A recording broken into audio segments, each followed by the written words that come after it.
सुनाओ 197 communication limited यानी कि पेटीएम लिमिटेड आप देखिए 487 पर क्लोजिंग हुई है और कल मार्केट ओपन होगा यानी कि कल मंडे है और यहां पर कल बहुत सारी वॉलेटिलिटी आपको देखने को मिलेगी बिकॉज ब्लॉक डील हुई है एक मॉर्गन स्टैनली की तरफ से मार्केट क्लोजिंग के टाइम पर और यहां पर अब वो काफ़ी सुर्खियों में। तो ऐसे में लोगों का मानना है कि ये स्टेबल हो जाएगा। तो ऐसे में हम समझेंगे क्या ये ब्लॉक डील जो है वो इस गिरावट को स्टेबल कर पाएगी, क्या हमें एंटर कर जाना चाहिए पेटीएम के अंदर। अदरवाइज एक हिडन ऑप्शन है हमारे पास पेटीएम के अंदर, अगर ये गिरावट नहीं रुकी तब भी क्या पेटीएम को बाय करना चाहिए इस वजह से जो कि यहां पर गिरावट रोक देगा आगे चलकर। तो रिसेंटली अगर आप देखें तो बॉटम फिशिंग का नाम दिया गया है। 244 करोड़ की यहां पर ब्लॉक डील हुई है, 50 लाख शेयर्स बाय करे गए 487 488 के अराउंड मॉर्गन स्टैनली। खरीदने वाले भी देखिए कौन है, मॉर्गन स्टैनली। लेकिन यहां पर एक बात बताइए, अगर आप शेयर होल्डिंग पैटर्न देखेंगे तो इसके अंदर सबसे ज्यादा एफआईआईज है, सबसे ज़्यादा एफआईआईज है, उसके बाद डीआईआईज हैं, उसके बाद पब्लिक है जिसके अंदर विजय शेखर शर्मा भी शामिल है। तो ये बहुत ही इंपॉर्टेंट बात है। इस कंपनी के अंदर 9.11% वो खुद ओन करते हैं। अब यहाँ पर हमें ये समझना है कि मॉर्गन स्टैनले यहाँ पर बाय कर रहे हैं तो क्या देखकर कर रहे हैं, आरबीआई अब यहाँ पर क्या करने वाली, क्योंकि न्यूज़ काफ़ी ज़्यादा आ चुकी है। एसबीआई की तरफ से भी एक बड़ा ऐलान आ चुका है। एसबीआई का जैसे रिजल्ट आया तो यहाँ पर इंटरव्यू चल रहा था, एसबीआई की मैनेजमेंट यहाँ पर बोल दी है पेटीएम के ऊपर। तो अभी ऐसे में काफ़ी लोगों का मानना है कि स्टॉक जो है वो 100 रुपये पर आ जाएगा। मेरा कहना है कि बुक वैल्यू काफ़ी इंपॉर्टेंट है, जो कि 200 रुपये पर प्राइस चल रहा है बुक वैल्यू का। अब यहाँ पर क्या ये 100 रुपये हो, 50 वाले भी है, 10 वाले भी हैं, उसमें 1 रुपये वाला भी है। तो इतने सारे ना आपके प्राइसिंग वाले लोग मिल रहे हैं इसके अंदर। तो अभी 487 पर प्राइस है, यानी कि 100 रुपये आने में हालत ख़राब हो जाएगी, ये तो हमें समझ में आ रहा है। तो ऐसे में क्या ये जो बातें करी जा रही हैं वो रियल है, पॉसिबल है, ये रियल है क्या? यस पॉसिबल है, ये रियल है।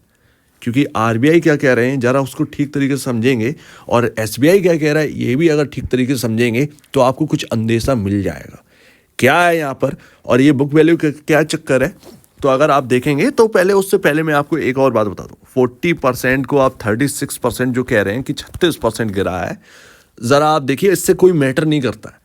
आपका जो प्राइस था यानी कि आपका जो ये न्यूज़ आने से पहले जो क्लोजिंग हुई थी फ्राइडे के दिन मेरे ख्याल से, तो जो प्राइस था आपका 740 या 50 जो भी प्राइस हो, वहाँ से अगर आप कैलकुलेट करेंगे तो ये स्टॉक का प्राइस जो अभी दिख रहा है तो बीच का जो हम खो चुके हैं उस हिसाब से 36% गिरा है।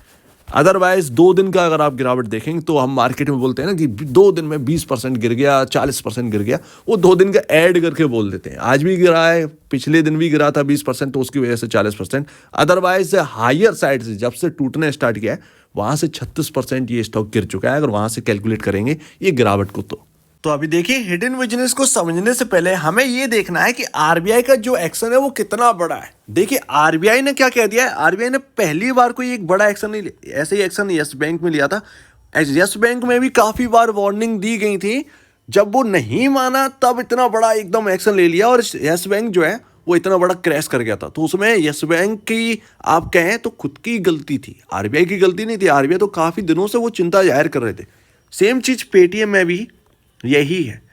आरबीआई ने पहले भी वार्निंग दी, काफी सारी वार्निंग दी, रिस्क मैनेजमेंट करना था आरबीआई को और वो तो उनका काम है ही। तो जब नहीं माने तो इतना बड़ा एक्शन ले लिया इन्होंने, उसका आपको खामियाजा दिख ही रहा है। आरबीआई का जब भी एक्शन होता है तो बड़ा एक्शन होता है।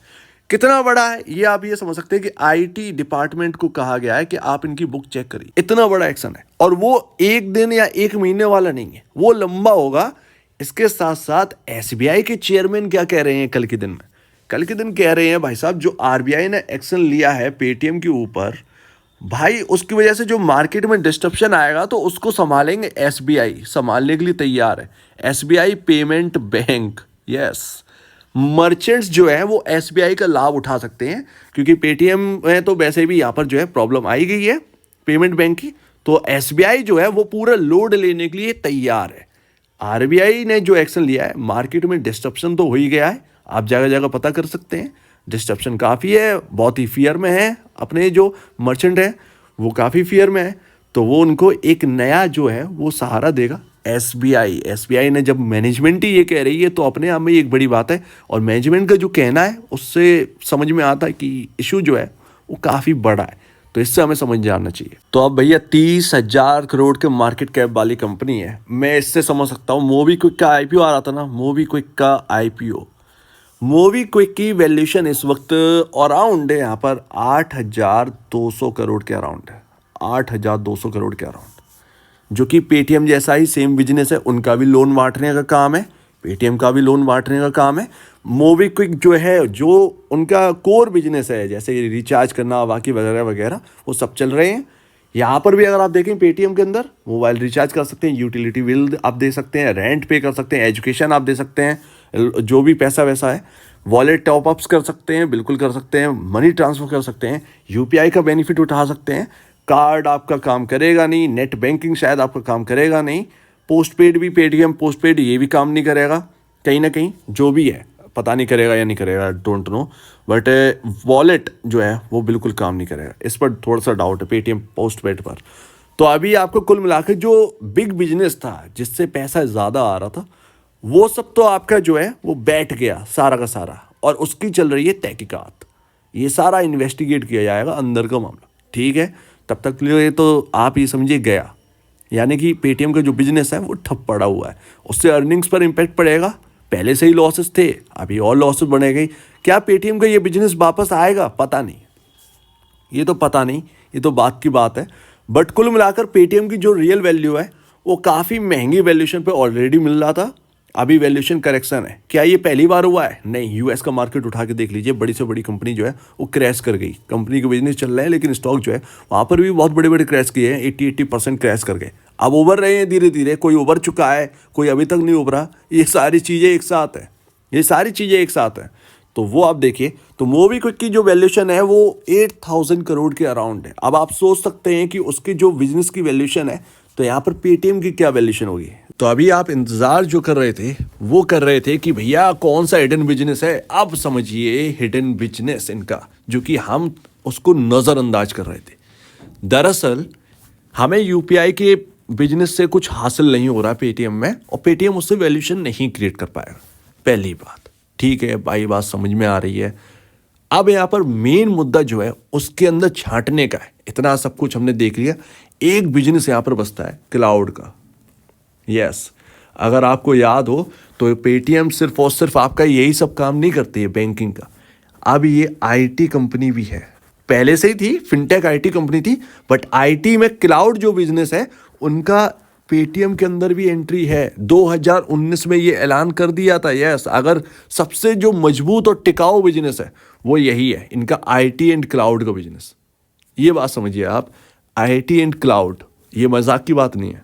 और इसमें आप समझ सकते हैं Paytm AI cloud for India, Paytm AI cloud for India company target audiences developers, startups and enterprises. Made in India AI powered cloud offer a suit of business centric apps for organisations, high quality resolution वगैरह वगैरह, ये सब कुछ अब है इनके पास। Yes, यहाँ पर जो है आईटी का बिजनेस जो है वो इनका बहुत स्ट्रॉन्ग बनता जा रहा है लगातार इंडिया के अंदर। तो ये जो बिजनेस है इसकी जो वैल्यूएशन होगी वो यहाँ पर इनको मिलती रहेगी। अब इनको ज़्यादा ध्यान नहीं देना चाहिए फिनटेक के अंदर, क्योंकि वहाँ पर कोई भी कंपनी यहाँ पर बिजनेस क्रिएट नहीं कर पा रही, और वो जगह है भी नहीं, वो जगह है भी नहीं बिजनेस क्रिएट करने के लिए। लेकिन ये जो काम कर रहे हैं ये एआई का, मान लेते हैं कि अगर पेटीएम का ज़्यादातर बिजनेस जो है वो डेंजर में है, बट ये जो बिजनेस है इस पर कोई भी इम्पैक्ट नहीं पड़ने वाला है आगे चलकर। और ये अमेजॉन और बाकी जो यहाँ पर आप देख रहे हैं जो क्लाउड का बिजनेस है, उन सबको यहाँ पर जो है तगड़ा कंपटीशन दे रहा है, सो दैट ये आईटी का बिजनेस जो है वो आपके लिए बचा हुआ है। लेकिन अभी वो आईटी का बिजनेस की कोई बड़ी वैल्यूएशन नहीं है इसके अंदर, सो दैट वो धीरे धीरे ग्रो होगा। बट यहाँ पर ना अब नई एंट्री मत करिएगा, बहुत ही डेंजरस है, बहुत ही वैल्यूएशन यहाँ पर जो है, स्ट्रेस तो थे ही पहले से, यहाँ पर हो जाने दीजिए जो कुछ हो रहा है, उसके बाद हम देखेंगे जब एक सही प्राइस मिलेगा। ये मॉर्गन स्टैनली से कुछ नहीं होगा, ये सिर्फ और सिर्फ गिरावट रोकने के लिए, क्योंकि उनका खुद का पैसा जो है वो फंसा हुआ है। तो 250 करोड़ उनके लिए कुछ भी नहीं है, लेकिन 250 करोड़ की खबर लाना ये बहुत बड़ी खबर हो जाती है गिरावट रोकने के लिए, जैसे अभी खबर फैल रही है। सो दैट ये है आपके सामने। तो अभी उस बिजनेस की कोई वैल्यू नहीं है ज़्यादा, जो अभी बचा हुआ है वो सब कर रहे हैं। 7-8 हज़ार करोड़ की वैल्यूएशन वाली ऑलमोस्ट यहाँ पर बनेगी वो चीज़, अब मूवी कोई और बाकी वगैरह वगैरह से देखेंगे तो मेरे ख्याल से तो देखिए फंस तो गए हैं लोग, पैनिक तो है ही।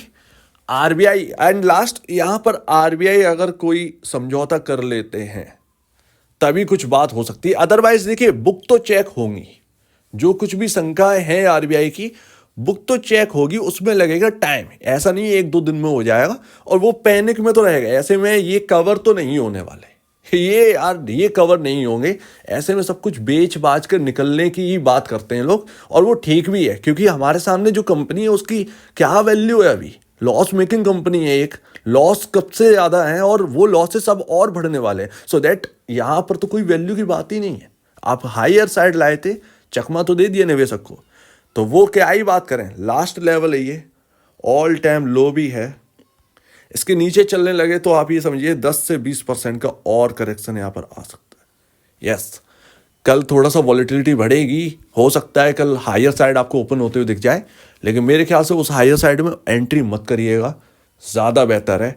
अभी कोई मतलब बनता ही नहीं है, जो एक्शन है वो बहुत बड़ा है और जो बात करी जा रही है वो शायद इस बिजनेस को किसी और बैंक के हाथ में दे दे अगर डिस्ट्रप्शन ज़्यादा होता है, और वो एसबीआई तैयार है उसके लिए कहीं ना कहीं।